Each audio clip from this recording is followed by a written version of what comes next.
So when you do practicals, you'll come across this. Basic radicals. Same way, when I take chlorine, its atomic number is 17. Its electronic configuration is 287. It has 17 protons and 17 electrons. It needs only one electron. And since it needs one electron, it gains one electron, changing into 17 protons 18. and 18 electrons. Now, since it has got a negative charge, during the process of electrolysis, it will naturally migrate to the positive electrode. Positive electrode is called as anode. Anode. So these ions are called as anions. Anion. They are also called as acidic radicals. Now you'll understand the concept of basic radicals and acidic radicals because when I dissolve sodium in water, it forms sodium hydroxide, which is a base. So all metals when dissolved in water form bases or alkali. So the radical which is formed, the ion is called as a base. Same way, when I have this is dissolved in water, it forms an acidic natured solution. Since it's forming an acid, the radicals are called as acidic radicals. That is the basic concept. Right? So metals will always form basic radicals or cations. Non-metals will always form acidic radicals or anions. So how many types of molecules are there now? It's very fun. Pick. How many types of molecules? Two. Heteroatomic, homoatomic. How many types of ions? Two. Cations. Anions. Now, what is the difference between a compound and a molecule? Sure. Let's go back to another basic question. What's the difference between a compound and a molecule? If my level is very low, please tell me. I'll raise the level to 11 standard. I'm just going a little lower so that you understand the concept. You let me know if I am a little lower than what you are expecting. I'll raise the level. Right. Huh. Raise the level? No. I know that. Only Bombay students or our Bata students will say raise the level, but other students will say let it go to the base. So we'll go with the little base, then we'll increase the level. Okay. I asked a question. What is the difference between a compound and a molecule? चलो अभी बोलो. Because हमारे दिमाग में क्या concept है कि molecules are compounds, compounds are molecules. This is that in our mind. Ma'am, molecule is the smallest unit of the compound. Compound also. Hydrogen, if it is a compound, it is the smallest one. Go beyond that. That's why I said pehle base clear. Go higher, but now let me go. But this is the confusion in the state of mind. In compound, it can be heteroatomic, but in molecule, Very it good. is homoatomic as well as heteroatomic. Compounds can contain metals while molecules contain. Okay, that's one other point I got. Yeah, very good. And molecules are composed of one type of atom. Same. Molecules may be composed of same or different type of atoms, but compounds are basically all different type of atoms. In molecules, they are held by a force of attraction, but there is no ratio. But in a compound, there is always a fixed ratio. And that is what you have to study when you talk of law of constant proportion. So the law of constant proportion talks about how compounds have atoms which are in fixed ratio. Whatever be the source from which they are obtained, they will always contain the same number of atoms in same fixed proportion by weight. By weight, ion system. That is the point. Right? Now let us take an example. How many are from Bombay? Just raise your hands. Okay, that's a gang there. Okay. So, you know the taste of Bombay water. How many from Rawatbata? So, each one from their own place identifies the taste of their own water. Some may have tap water, some may have borewell water, some may have sea water, some may have lake water, some may have pond water. But water is water. And what is the formula of water? H2O. H2O. What is the chemical name of water? Dihydrogen oxide. Dihydrogen oxide is the chemical name of water. Water तो पानी पानी ही है. But compound क्या है? Compound is dihydrogen oxide. Now when I look at the ratio, concentrate here. When I look at the ratio, whatever be the source of water from wherever it is coming, when I analyze this, I find that hydrogen and oxygen are always in the rate of their fixed rate of 2:16, and the lowest ratio is 1:1. So whatever be the ratio, this is the law of constant proportion. Whatever be the source from which the compound is obtained, the elements or the atoms in it are always present in fixed weight, by fixed proportion by weight. So this is one example. Another example is carbon dioxide. We breathe out carbon dioxide, plants take it in. We can get carbon dioxide from chemical reactions, we can get carbon dioxide from pollution, right? But whatever be the source of carbon dioxide, from where you are getting it, either by burning paper also you will get carbon dioxide. Whatever be the ratio in which you are getting but obtain this carbon dioxide, the ratio of carbon is to oxygen is always 12 is to 30. So when you simplify it, what is the ratio? 3 is to. So whatever be the ratio, this is law of constant. Now when chemical reactions are taking place, lot of bond forming and bond breaking is happening.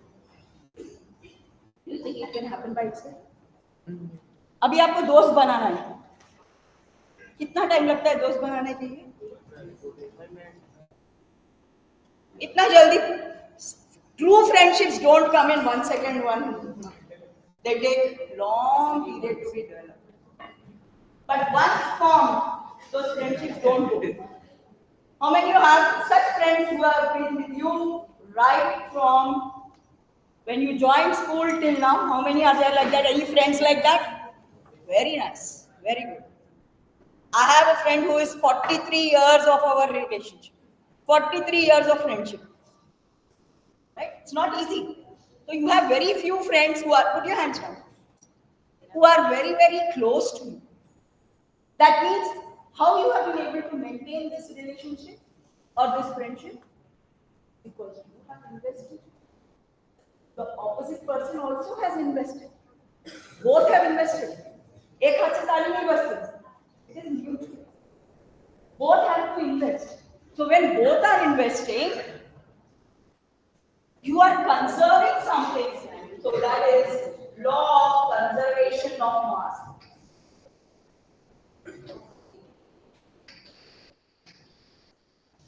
I take a simple example. I have salt solution.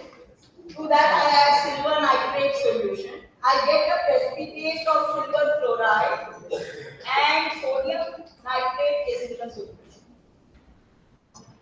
Write down this reaction alright. And tell me whether the law of conservation is justified in this reaction or not, because I am giving you the weights. Sodium is 20, chloride is 35.5, silver is 108.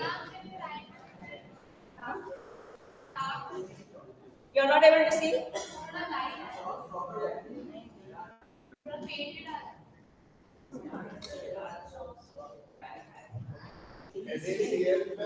Can you give me white chalk?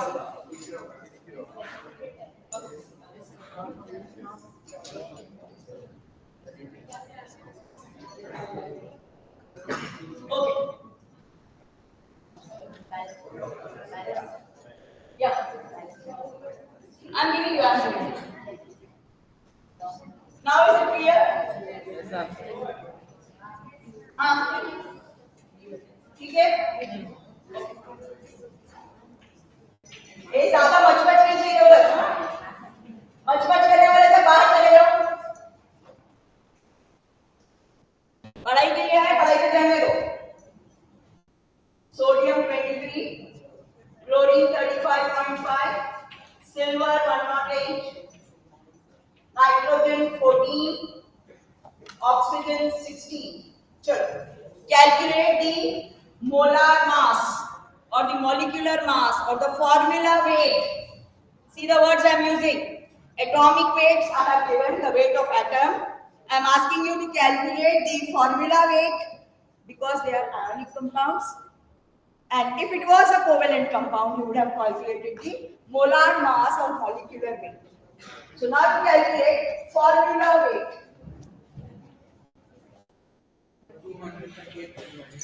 Both sides. So if you add up 23 plus 35.5, 108 plus 14 plus 48. Here you have 23 plus 14 plus 48, and here you have 108 plus 35.5. Basically, all the masses are remaining same. There is no change. That means whenever we are talking of law of conservation of mass of the reactants is completely balancing the mass of the products. Is it possible? Logically, impossible. Practically, impossible. Theoretically, yes. We can do the experiment in the lab and get this. So theoretically, yes. Practically, to some extent, you will find a difference if there is a gaseous product in it. If there is a gas, you can't keep it in, it will vaporize. So how will you get the weight? Then the law of conservation is not there? Not possible. It is there. So where we are having such complexities, we add one more word to that law of conservation of mass. We use the term law of conservation of mass and energy. And that is where our physics comes in. The Einstein's equation is equal to mc square. So I am converting the mass which is lost in a reaction to the energy. Now this energy can be in the form of being given out or taken in during the course of reaction. So when it is being taken in, it is called as endothermic reaction. When it is being given out, it's called as an exothermic reaction. So reactions are thermochemical changes. They bring about energy changes, whatever be the process. Whenever we are having such chemical changes, there will be involvement of energy and mass. In an exothermic reaction, mass is lost. Pardon? In an exothermic reaction, mass is lost. Mass is not converted to energy. Converted but lost. What about a nuclear reaction? It's negligible, right? All the nuclear reactions are where the mass is getting converted into energy. And that is the basis of our atomic energy schools. We are situated in all nuclear centers where energy is being generated from nuclear sources, bombardment of nucleus of the atom with high moving particles. And that is where one mass difference comes. That's called as a mass effect. That mass is getting converted into energy, and that is why when atomic bombs or hydrogen bombs are bursted, so much energy is coming. It's because of this conversion of mass to energy. That is the basis. That's why war के लिए ready रहना है हमको. आज mock drill है, तैयार रहना है मॉक ड्रिल के लिए भी, और अपने आप को इतना मजबूत बनाओ कि अपनी देश की सेवा में कुछ कर सको. Right? We are conserving our nature. We are not bothered about anything. We are bothered about nature, the universe, the environment. We can't let it go waste since we got an opportunity.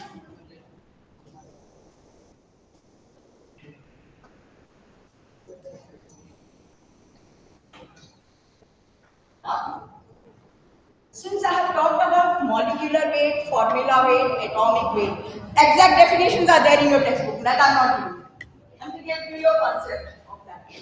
Then, let's come how to find out the formula when some parameters are given or some data is given.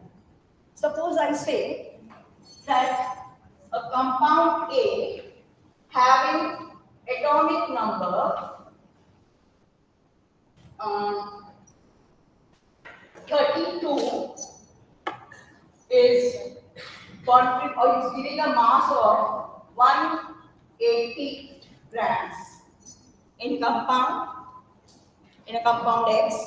A contributes 180 grams, is having 180 grams, and B with atomic number 16 has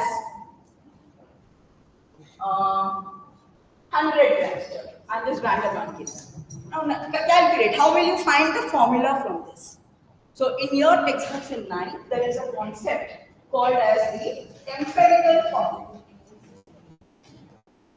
We have talked of molecular formula.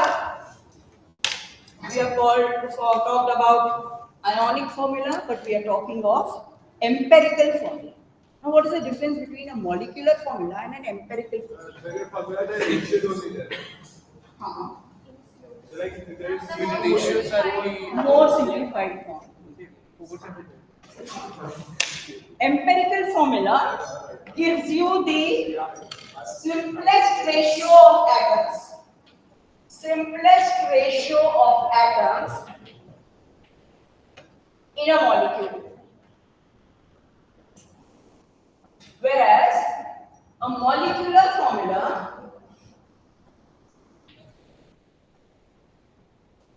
gives you the exact ratio of atoms in a molecule.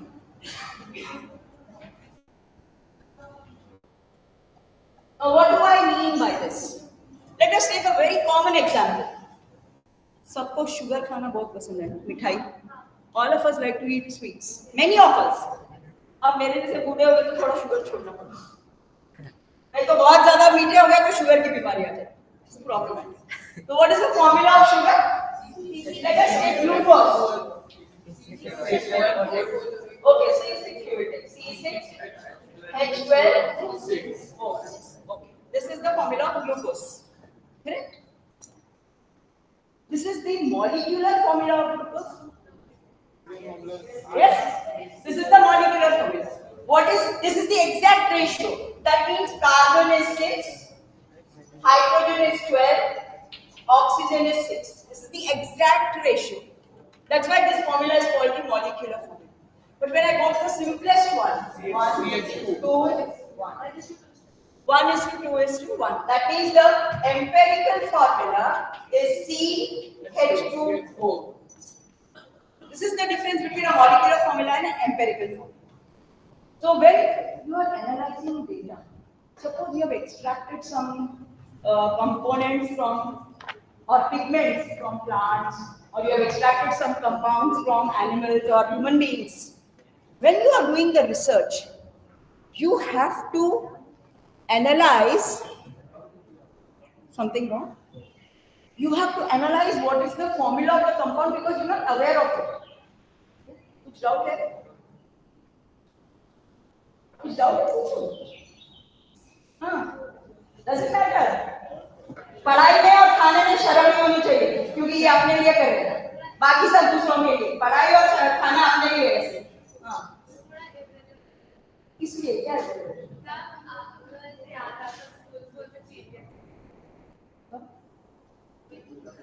मैं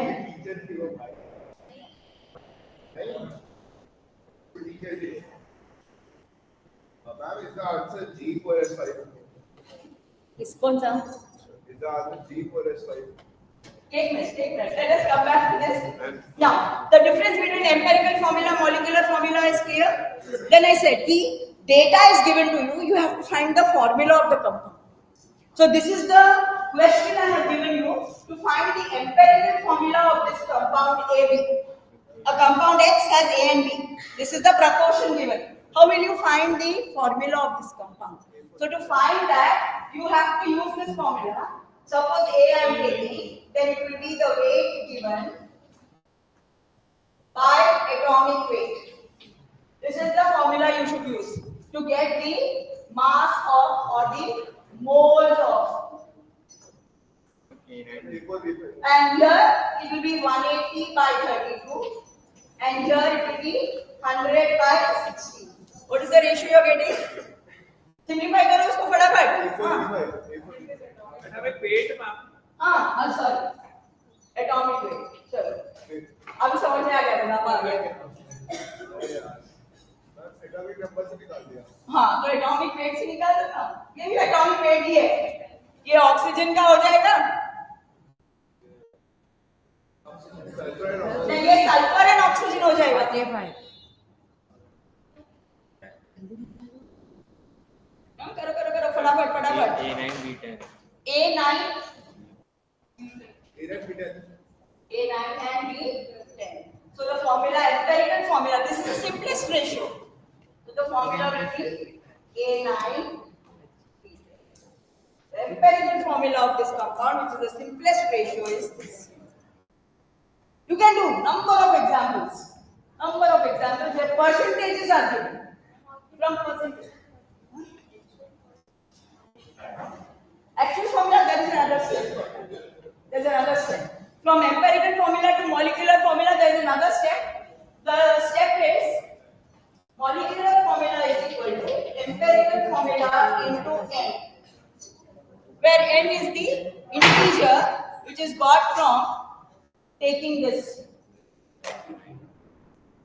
the steps involved 11th में करोगे वो अभी जरूरत नहीं अभी empirical formula तक determining the molecular formula that is the one which those who are interested in there are number of numericals available in 11th standard textbook yeah and an integer which simplest integer which will be got when you divide molecular weight by empirical formula n is an integer which you get from dividing molecular weight and empirical formula. That ratio between them gives you n, is an integer, and that you multiply with the empirical formula, you get the molecular formula. Now let us try that. Let us see what we are doing is correct or not. We have the empirical formula of sugar. What is the empirical formula weight of sugar? Carbon is 12, hydrogen is 2, oxygen is 16. कितना आ गया? 14 और 16 कितना 30 okay और इसका molecular formula कितना है 6 into 12 is how much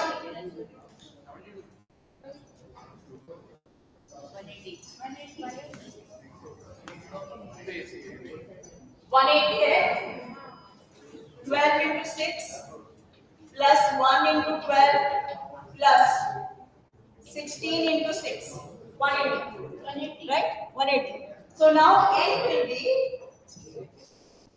180 by 30 based on that formula n is molecular weight by empirical formula weight. So this is how much 6 so now I multiply empirical formula with n what is my empirical formula CH2O into n is 6 so I get C6 H12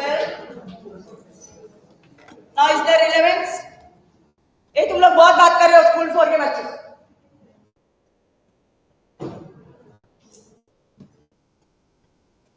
is there a relevance now in empirical formula and molecular formula you are able to calculate there will be number of numericals like this and suppose they do not give you this atomic weight and this they may give you percentage or they may give you vapor density.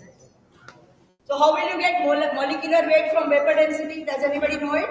into 2. Yeah. So molecular weight can be got from vapor density by multiplying it with.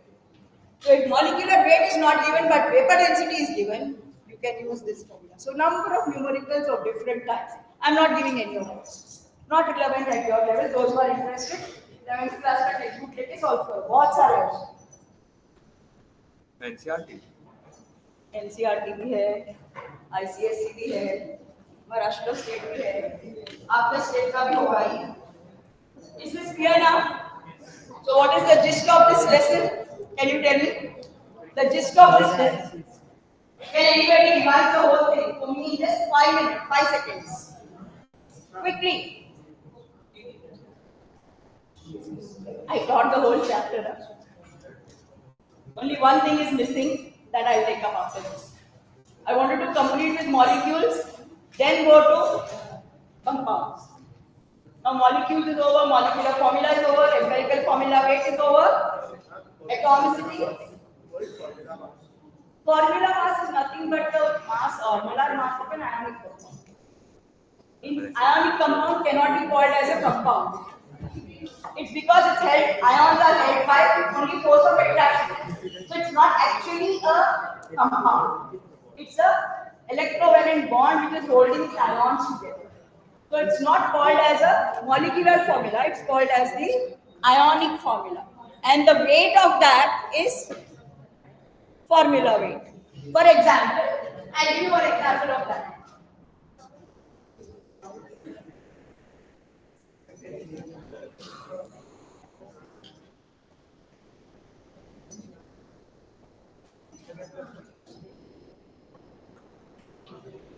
Okay, what is the molecular weight of sodium chloride?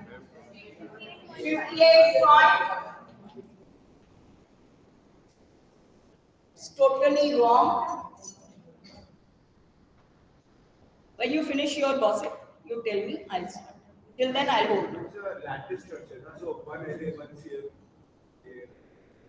It will be very wrong to call 58.5 as molecular weight or the molecular formula of this because it's not a pure compound.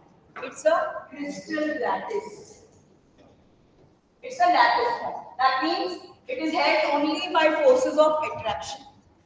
Lot forces of attraction between sodium ions and chloride ions are happening, and because of this, this molecule is being held together. So when there is no molecule, you can't call it as molecular weight. Since there is only formula, you call it as the formula weight. That is the difference between molecular weight and formula. For all practical purposes, at your level till you go to MSc, molecular weight and formula weight are same. When you go for higher studies, that distinction between ionic compounds and covalent compounds becomes more and more frequent, and it becomes more legitimate to distinguish between molecular weight and formula weight. Any doubts still here? Anybody having any difficulty in understanding? Because I will start it with the base. Because when I take up atomic structure, I don't want all the confusions in the mind. This is the only thing I have taken up this topic for that reason. Okay. Now, I have got the ions. Now let me form the compounds. Now how the ions are helping to form the compounds? That is by the electrostatic force of attraction.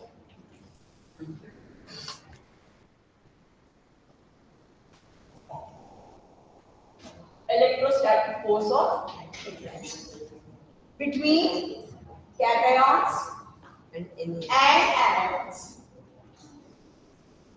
And the force which is holding them together is called as a electrovalent force or an electrovalent bond. It's called as an electrovalent bond. In our terms, we call it as an ionic bond. Why ionic bond? Because it is between ions. Why electrovalent bond? Because the electrons in the valence shell are involved in bonding. Electrons in the valence shell are involved in bonding. That's why it's electrovalent bond. Why the electrons in the valence shell only are involved? Because it's very difficult for the nucleus to lose the electrons which are closer to it. When the electrons are further, the hold of the nucleus on the valence electrons or the outermost electrons is less. Let us see one simple example. Let us take example of sodium. This is the nucleus. First shell has 2 electrons. Second shell has 8 electrons. Third shell has only 1 electron. अभी ये nucleus का hold on this is more because it's very close. This is slightly lesser than that, but यहाँ बहुत ही कम हो जाए. It's like this. Why the students in the last bench are very talkative and restless? Because the distance between the teacher and the last student is very far. सामने वाला कुछ करेगा. These, let us take, this is the atom. These chairs you are sitting on are the shells. You are sitting in each chair. Those are the electrons. Now these are very close to me. इधर उधर देखेंगे पकड़ लूंगी. और मैं बहुत उल्टी हूं ना, मेरी नजर तो पीछे रहती है. मेरे नाक के नीचे जो हो रहा है वो तो मुझे दिख रही है, बट मेरी नजर वो पीछे वालों पे रहती है, क्योंकि I was a back bencher. मैंने कितनी मस्ती की मुझे पता है, बहुत. क्लास में घंटी बजाई ताकि टीचर बाहर चले जाए, लेक्चर बॉक्स को बोले. इतना भी किया. तुम लोग को हिम्मत है करने की? नहीं. पापा मम्मी से इतनी डांट पड़ेगी, इतनी डांट पड़ेगी. Okay.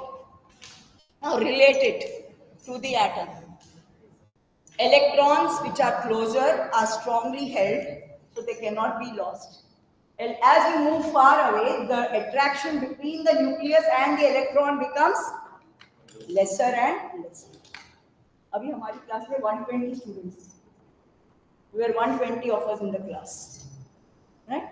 पीछे जो बैठा है, there were 2 doors. ये तो इधर इधर है, ऐसे बाजू बाजू 2 doors. हम लोग सामने की डोर से अंदर आते थे, अटेंडेंस देके पीछे की डोर से बाहर जाते थे. टीचर को पता ही नहीं चलता था कॉल बैठा है कॉल गया, क्योंकि क्लास इतनी बड़ी है. जो टीचर की क्लास में इंटरेस्ट है वो टीचर की क्लास में बैठते थे. इसमें इंटरेस्ट नहीं है, बाहर सीधा लाइब्रेरी में. lot to read in the library. That you can do only in the college, not in the school. So when the outermost, the last row of students, they are the valence shell and valence electrons. Now these can interact with another atom which is also having valence electrons. Therefore, the electrons in the valence shell are involved, so this bond is called as an electrovalent bond. By loss or gain of that valence electrons, ions are formed. And these ions are oppositely charged, so they are held together, and so they are called as an ionic bond. Right? Then coming to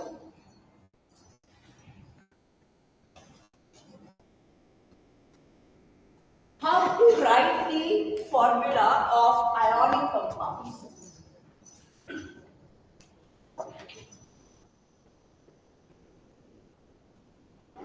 Now I give you random H plus positively charged ions, which are basically cations.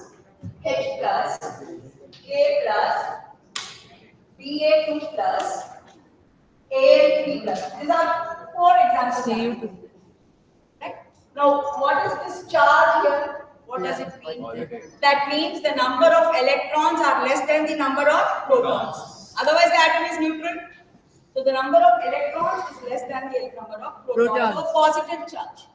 Same way, I am having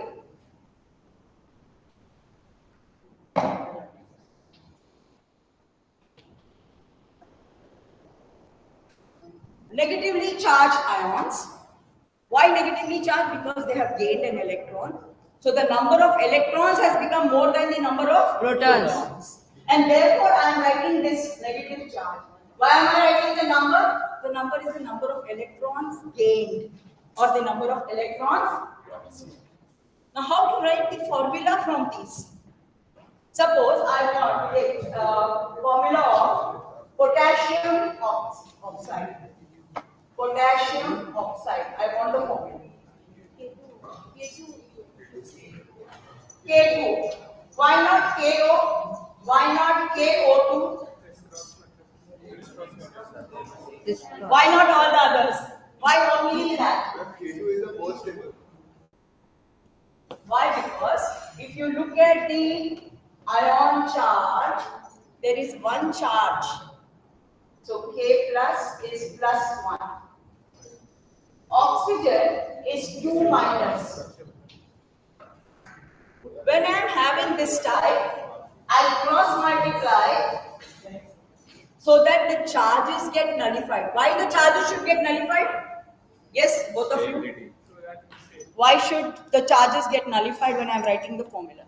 Because it's higher. I didn't get you. They are not very, if they are not qualified, it will become an iron, it will still be reactive. Some other point, more relevant word, one term. Stable compound. Compound should be electrically neutral. So to get that electrically neutral compound, if I cross multiply, I am satisfying that rule that compounds, atoms, compounds, molecules are electrically neutral. So this is 2 and this is, and so the basic ratio is this. The formula is, so by this method, I have given very simple. Exam में बहुत high वाले चीज, तो थोड़ा ध्यान से पढ़ो. Now, when I am talking of compounds, I have talked about compounds which are formed between ions, which are formed because of loss or gain of electrons. What about compounds which are formed by sharing of electrons? Covalent. Okay, they are called as covalent. Very good.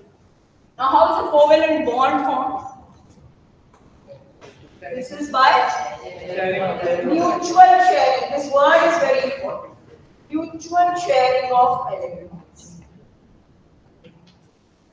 How many pairs of electrons can be shared?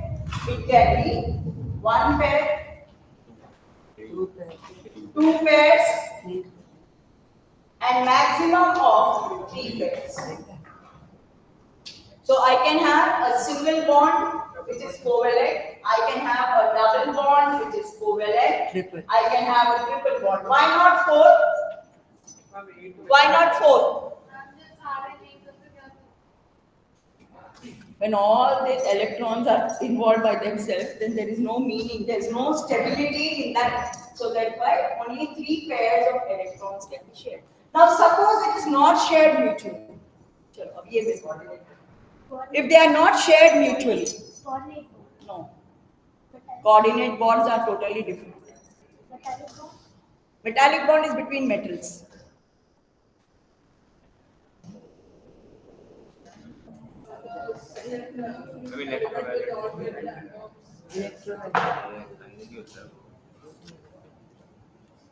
One, one atom will give the electrons, the other atom will share the electrons. Now, one which is giving is called as a base, one which is taking is called as an acid. And since this was identified by scientist Lewis, they are called as Lewis acids and bases. For example, I have ammonia. How is ammonia formed?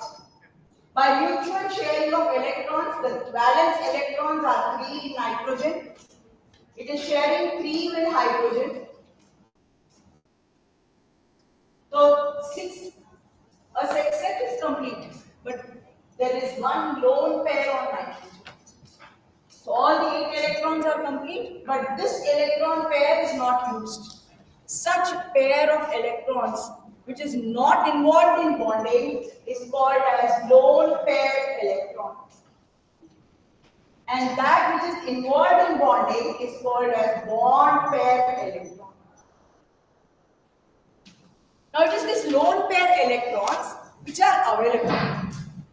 मेरे पास ज़्यादा है. I can donate it. But look at simultaneously this example. Boron fluoride.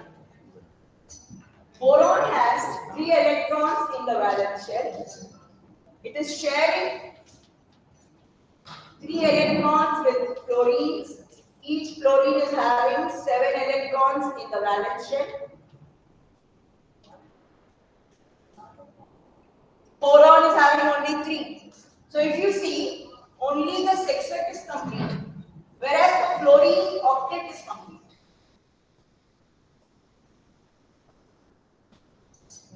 Now, in spite of sharing, it is not able to complete the octet. Then how it will be stable? According to what you said, they share electrons so that they become stable. Now, in spite of sharing, it is not stable. But we know that boron fluoride is very, very stable. able to hear?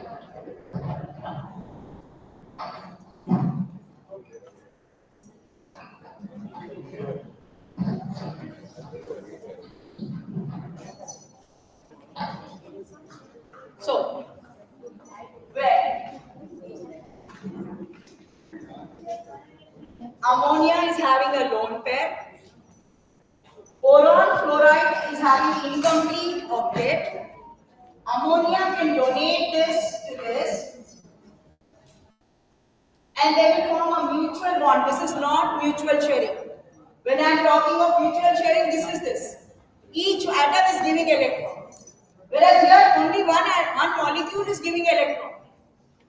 So this type of bond, though it is a coordinate bond, it is sharing, but only one atom, that is not mutually sharing electrons. One is a donor, the other is an acceptor. This type of bond is called as a dative bond. It's called as a dative. Right? Now, in this type, the sharing is not mutual, but bond is formed. So what type of compounds are these? Something she was telling. They are complex compounds. They are complex compounds. Then I also have some word she had used. What was that word you used? What type of compound? Coordinate and metallic. Coordinate covalent bond and metallic bond.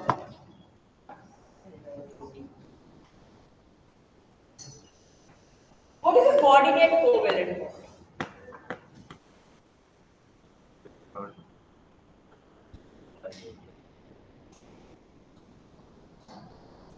What is a coordinate covalent bond? Check.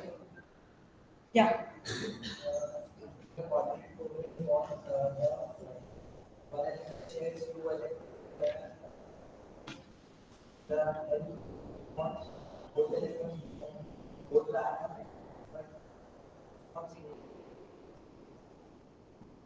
This this is an example of a coordinate covalent bond.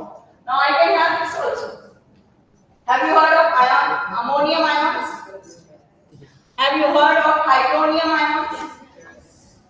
So these are all examples where one atom is sharing, the other is accepting. So coordinate covalent bond, the molecules which are formed by having such type of bonds, they are generally called as coordinate compounds. Coordinate compounds are having bonds which are between metals and between non-metals also. So one example of coordinate covalent compound K4 FeCN6 potassium ferrocyanide. Potassium ferrocyanide. So there is a bond between iron and cyanide. Because it is not it is having excess, it is sharing even with potassium. So this type of bond is between a metal and a complex ion. So coordinate compounds, or they are called as complex compounds, generally have two different types of bonds. There is a bond, ionic bond, and there is a covalent bond. So yeah, Is greater bond a part of coordinate bond? that's the other name. Okay. Now I'm writing one compound.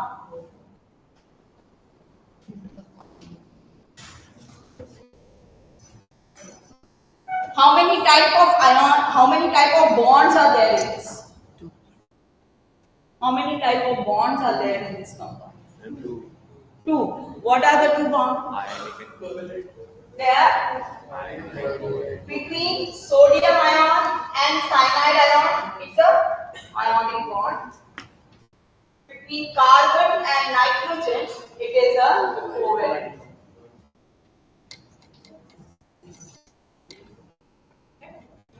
Okay.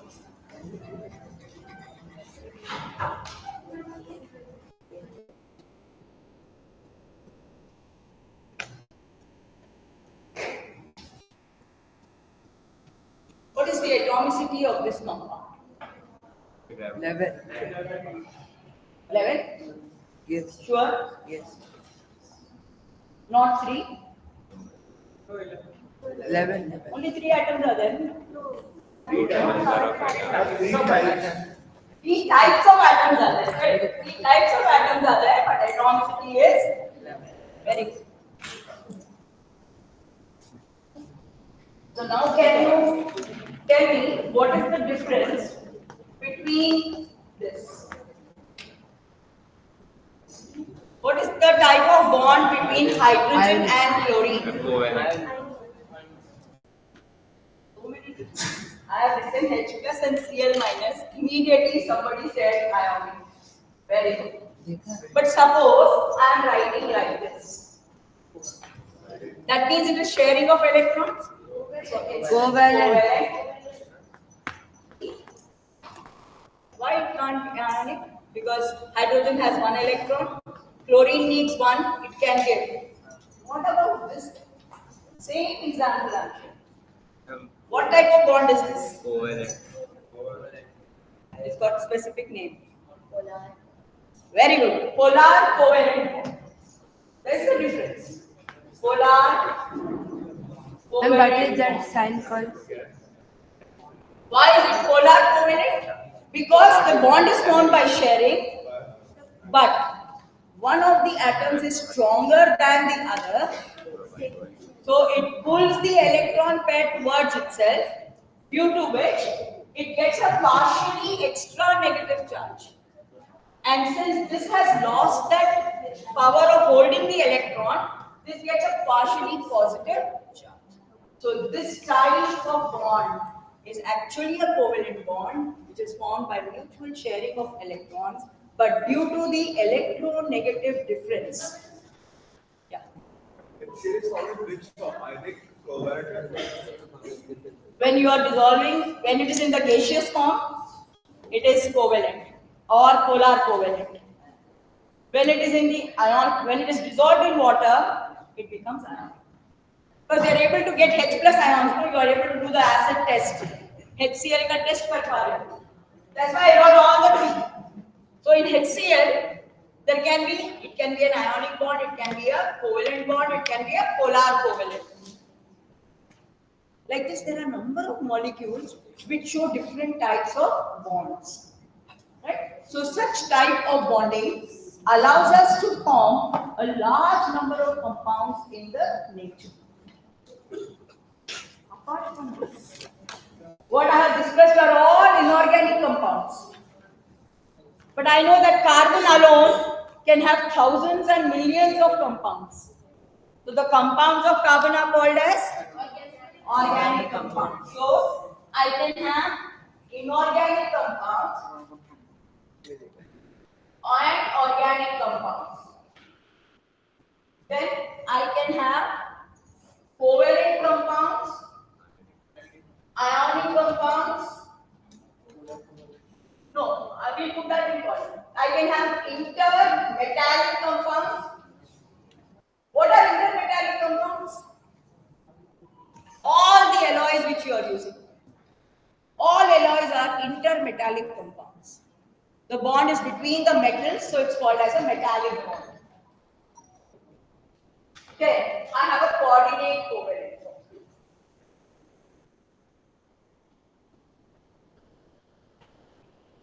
So basically, compounds can be organic, inorganic. Organic compounds are totally covalent. Inorganic compounds can be covalent, can be ionic, can be intermetallic, or can be organic. That is the difference between ionic and covalent. Till I drink water, if anybody has any questions, you can ask. This winds up the first chapter of your topic, that is metals, atoms and molecules.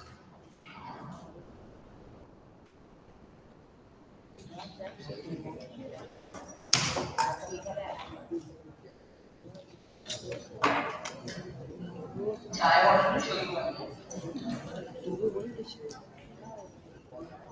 हाँ, inorganic में आता है थोड़ा percentage of inorganic compounds interstitial compounds. Now see this. Time कितना है मुझे नहीं पता. Time 3:15 ना मैडम. 3:15. Time है अभी 20-25 minutes. just 1 minute के बाद we will. Okay. Now we were talking of ionic formulas. How to write the formula of a compound. Suppose I am having this. Let us imagine that this has lost 2 valence electrons. Just imagine that valency is 2. Now, will it fit into this valency 1? This is having valency 1. No. So, will it fit into it? No. Yes. No. Maybe. Yes. No. Yes. No. We don't know. If it is only single one, the single one is fitting. But suppose it is more than one, will it fit? We need more. So there is one ionic puzzle. Online you can download it and you can get a printout and practice that. There is an ionic puzzle. Pinterest पे भी मिलेगा बहुत सारे websites हैं. You will get it. You can download and take it. You will get it. The edges are the valencies. Now suppose I am having an edge like this. These are all single ones, so it's easy to fit in. So these are fitting in easily. Right? But suppose I have more than one. See, this is vacant. That means if I want to complete this, I need one more of this. Right? Then only it gets completed. Like this. Then only it gets completed. So the valence electrons can be of different types, and then you can play with it. That's a very good game actually, ionic puzzle game. I did not get the papers because all of you are traveling, so you can go back to your places. I've told you the site. You can go to ionic puzzle site, download, print out, cut करके पूरा compounds बनाओ बहुत सारे. So suppose I have to write the formula of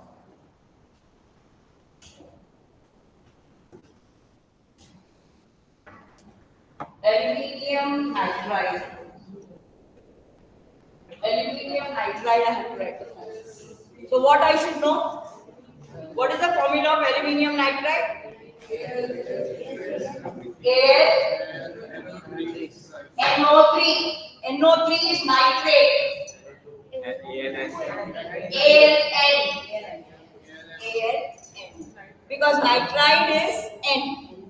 Nitride has N3 minus, aluminium has plus 3. So the formula is AlN. Calcium carbide. What is the formula?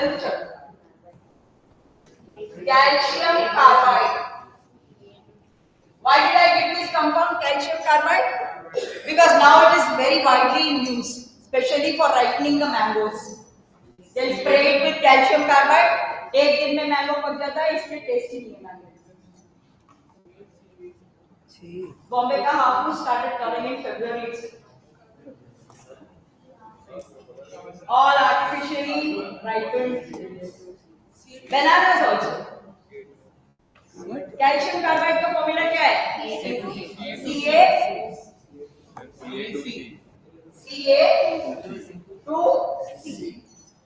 Is it not CaC2? Somebody was telling. Why is this not correct? Why is this correct? Valency. Calcium has a valency of 2. Carbide has a valency of 4. Minus 4. Carbon can have multiple valencies. That is why it's able to form a large number of compounds. Nitrogen, phosphorus, they can have 2 valencies. Nitrogen can have many valencies. Minus half, minus 1/3. Even oxygen. 1. Yeah, even oxygen can have large number, minus half and all it can have. Metals. Large number of valencies it can have. What is this called as? When they are having more than one valency, what is it called as? Oxidation state. Variable valency. Metals and some non-metals can exhibit more than one valency, so they are called as variable valency. And that's the reason why they can form large number of compounds. What is an expanded valency? That when there is in the valence shell more than 8 electrons. More than 8 electrons. Can you give me one example? More than one. Expanded octet or expanded compound where the valence is more than 8. SO3, Then yes. SO3. Huh? SO3. SO3. Yes, ma'am. SO3. S8 and P4. S8. S8. Then it's the year. PF6. PF6 कहाँ से है? Then XCF6. XC high. XCF6 is there. इतना easy ज़्यादा क्यों सोच रहे हो? नजदीक वाला सोचो ना. CCl5, NBr3, NBr5. What else? SF6. Where they, yeah, H2O2 is one. Now you see this case or this case. Valency of phosphorus is 5. Sharing 5 electrons with chlorine. So how many in the center fluorine phosphorus atom? 8. So more than 8. So this is expanded octet. This is one of the deficiencies of the octet rule. It could not, one of the, what should I say, drawbacks of the octet rule. It could not explain this. What about incomplete octet? Then BF3. PF3 is the example of incomplete octet. Why? Because in spite of sharing 3 electrons, only 6 electrons are there. So incomplete octet and expanded octet. Any doubts in this? Clear? Base थोड़ा clear हुआ? Base थोड़ा clear होना जरूरी है because next topics are very high level. So for you to understand that, this one? What did you not understand? Tell me. That's where What? Okay. Tell me what is the valency of phosphorus? 5. Right? That means it is 2 and 3. Correct? So I am writing 2 and I am writing 3. Now I am saying this 2 and 3 are 5. That means each one has a single. As long as it was lone pair, it was not counted. It was only 3. But when it became single, it can bond. So now when it is bonded, how many electrons it is showing? 5 into 2. Expand work. है ना? अभी समझा? If you take sulfur also, you can take sulfur. Sulfur का कितना है? 6 है balance. 1, 2, 3, 4, 5, 6. It is sharing 6 electrons. So how many electrons in sulfur? Total 6 into 2. 12. So the expanded. Understood? Otherwise, I would have written like this. Valency of sulfur is only 2. I would have written like this. But moment I am segregating the electrons, that means each electron is involved in bonding. So when each electron gets involved in bonding, naturally expanding form. This is a slide video about me receiving the national award. Your teachers were very particular to make you aware of that because though it was an online thing, because it was during lockdown, 2020 was lockdown. So we did not get it from the president directly. It was given by the commissioner or the governor of Maharashtra. So there's a video of that and the video of Vice Chancellor of College.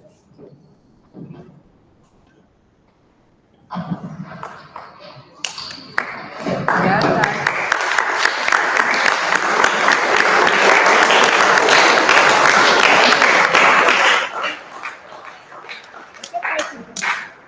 मेरे mobile में है, mobile में है। Drive में मैंने देखना वो मेरे पेन ड्राइव से कॉपी किया आपके हाँ? लैपटॉप से आपका फोल्डर लिया। मेरे लैपटॉप में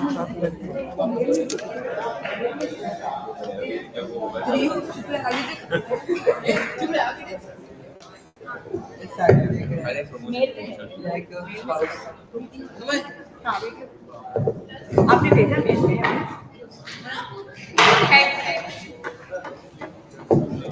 Just 2 minutes. Settle down, just 2 minutes. हाँ, ये बता दो। Yes, just see this.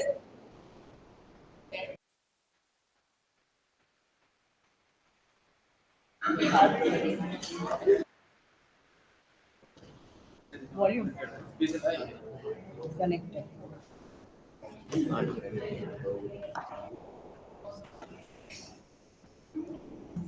This is an interesting chemistry video actually.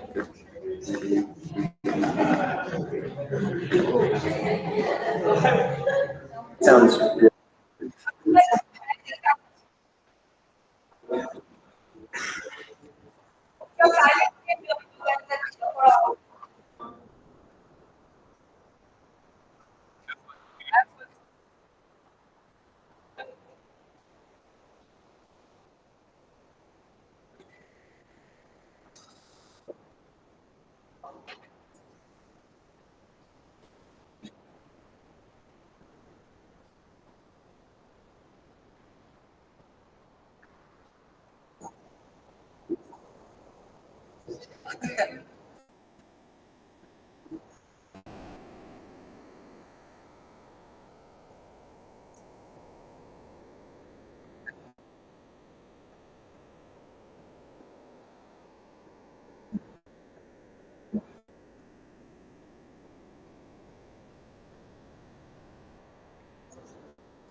How the bonding is taking place. It's not necessary that always all the atoms when they collide they will form bonds. It's not necessary. There are conditions in which when atoms combine, collide, they should be able to form a bond. And that type of collusion is called as the effective collusion. It's only the effective collusions which lead to bond formation. फालतू का इधर उधर मार के वो bond नहीं बनाएगा उसको प्रॉपर कोल्यूजन होना चाहिए that's called as the effective collusion यूं महाराष्ट्र के एटॉमिक एनर्जी सेंट्रल स्कूल संख्या 4 की श्रीमती संगीता सोहनी You see how it goes and children will enjoy this. विज्ञान को खेल खेल में पढ़ाने की कला उन्होंने विकसित की आईसीटी का इस्तेमाल कर पढ़ाई को आसान बनाया चूड़ियों के जरिए chemical bonding online teaching game Avogadro game और मॉड्यूल बनाने की समझ बच्चों ने आसानी से विकसित की साथ ही बलून का इस्तेमाल कर बच्चों को रसायन विज्ञान की बारीकियों को समझाते हैं बच्चों को ही नहीं बल्कि अपने सहयोगी शिक्षकों को भी ये पढ़ाते हैं कैसे बच्चों को आसानी से समझाया जा सकता है I enjoy teaching and पढ़ाने में मुझे आनंद आता है और ये मेरा जुनून है ताकि मैं महान वैज्ञानिक बनकर देश के विकास में योगदान दे to the development of my country. Shrimati Sangeeta सोहनी को बतौर शिक्षक राष्ट्रीय पुरस्कार से सम्मानित किया जाता है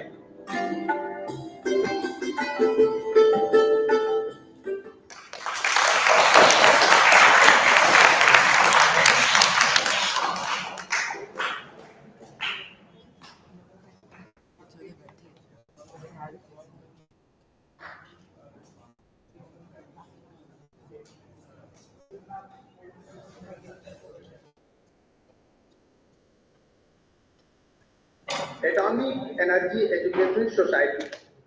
This is the video where the president has felicitated madam. So you will watch this video.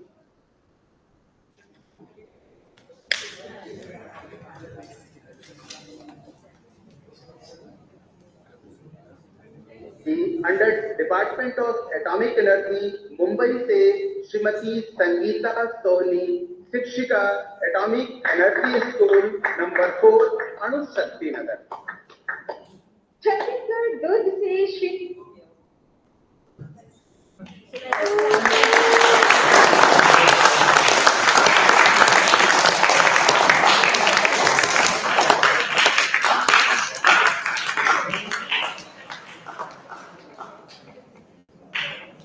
Proud movement for Atomic Energy Education Society.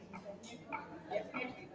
There were tears in my eyes when he was announcing Atomic Energy Education Society. Literally, I was touched. So much the society gives us, and what are we giving back to the society? We have to be cautious about this.